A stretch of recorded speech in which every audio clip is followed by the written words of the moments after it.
Right, well, we're post-match at Mill Farm. Wanderers coming from behind this afternoon to rescue a draw, 3-3, full-time. Mark, get your assessment of that one this afternoon. Well, I think it's obviously the game of two halves, isn't it? Do you know what I mean? That's what I would say. We had a dreadful start. There's no dressing that up. We intended to play out from the back. We worked a lot on how far would press us, and we didn't execute what we'd worked on, and we just really encouraged them into the game by just failing to beat their first line of press, and that was disappointing. And then when you couple that with some individual performances, but I've got to be honest, the boys. I thought we had three boys in particular that were really poor, and they've been with me a long, long time. But we're asking a lot of them. All three of them have not done a pre-season. All three of them have been missing a long, long time. And that's Jimmy, Alfie, and Niall. Jimmy and Alfie have not done a stitch of pre-season, and now they're thrown straight in at this level, and it's tough. And we're asking a lot of them due to our injuries we've got. And Niall is in a similar position, and. So we had 2-3 boys had a very poor start. We couldn't play out. And this is the Fylde team that in high areas we know is really dangerous, which is why we played a back four. They scored 4 at Gateshead, 4-0. Beat Oldham down here 4 weeks ago, 3-0. Their form would be top half, top 10, whatever. I thought first half we had Harrison to really thank, because he's an exceptional keeper, that boy. He's got to work a lot on his playing out, I've got to be honest about it. But the rest of his game, his positioning and his shot stopping is really exceptional. I picked the wrong side. That's an absolute definite. It's tough to pick a team at the moment because you are always thinking who's the least injured, who's here today. We lost Jason last week. We're still missing Seb Bauman, Tom Blair, Matt Griggs. We've got boys playing, like I said, that have not done a pre-season. We are at 6 and 7s. It is tough, I'm not going to lie. But I still picked the wrong side on the balance of that. But then, fortunately, I made some really good decisions with the management team. And I thought those changes and the tactical change, we went to a back three. We put Harry on. As the old saying goes, all you can give is all you've got. And when you've got players prepared to win their half battles, and in Harry's case, he was winning battles that were 75% against him, it encourages your teammates into the game. And I thought, massive game of two halves, because we, bearing in mind Pybus has put his shoulder out with 3-4 minutes in. We showed the old Wanderers spirit. Honestly, we're unlucky not to win it in the end. That's the bottom line. The longer it goes on, the more potentially we get a winner there.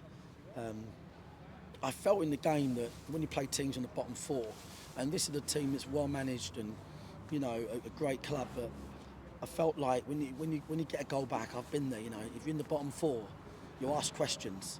Players start thinking, "Oh no, it's one of those days," as opposed to another routine victory. So we had to really go after that next goal. We got it. In the end, good value for the point, across 90 minutes. But definitely Harrison to thank for, having a clean set of hands. Yeah, an outstanding display from Harrison, who we understand was awarded the man of the match from TNT Sports this afternoon.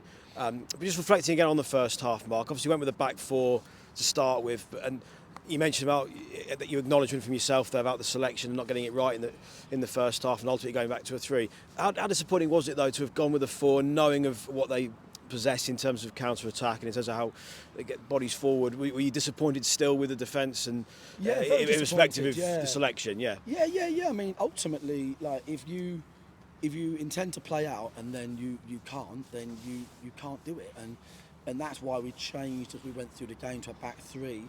And we went more direct, because we were just inviting them into the game. So, the boys, to be honest, the boys and the management team got a lot to work on with that. There's some basics there playing out that are just not good enough for the standard. Very, very I'd call it low level if I'm being honest. But fortunately for them,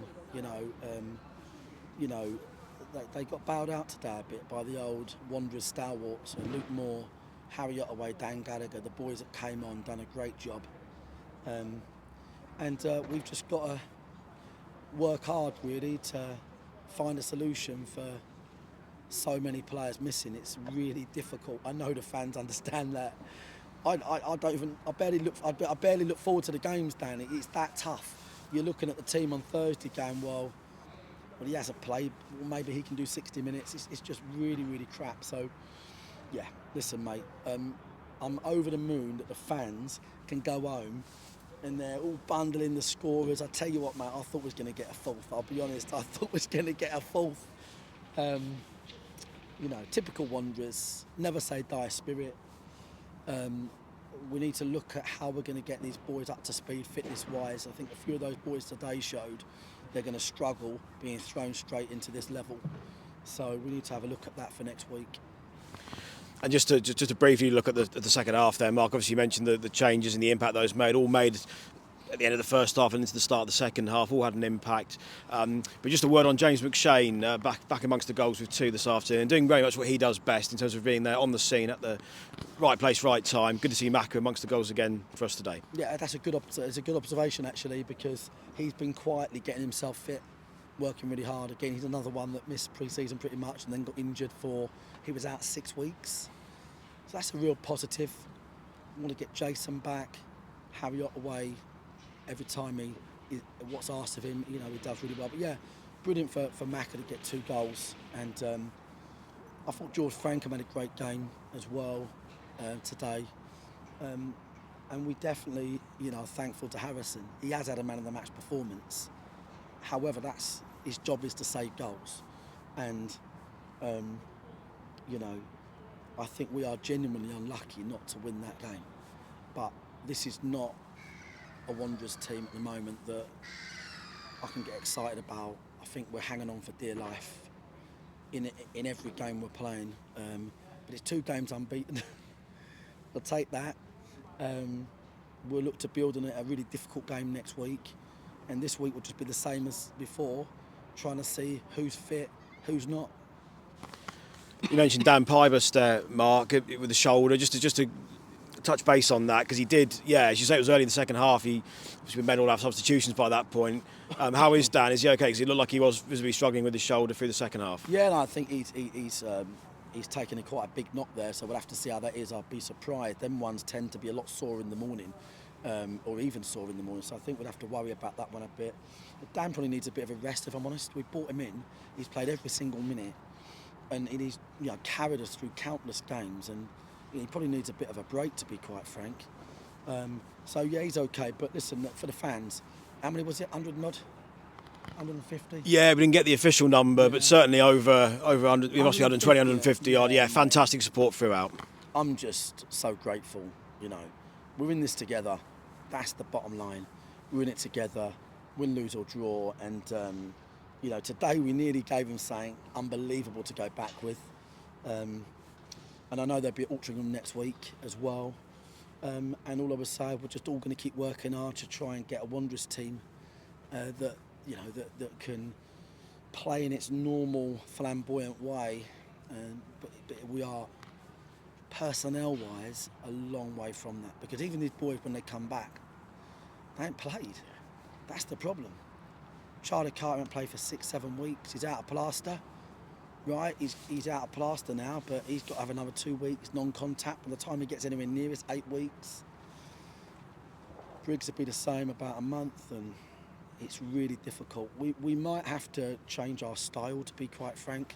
We might have to be a bit uglier to try and get through this period. I don't know. I've got to really think about it, because today we tried to put a round peg into a square hole in terms of playing out, and didn't work. And we really encouraged them into the game. Yep, we take the point, and again, credit to the lads for the second half performance and spirit showed. Go again next week at Altrincham. Mark, thank you for your time, and we'll catch up during the week. Mate. Thanks to the fans. Thanks to unbelievable. Cheers.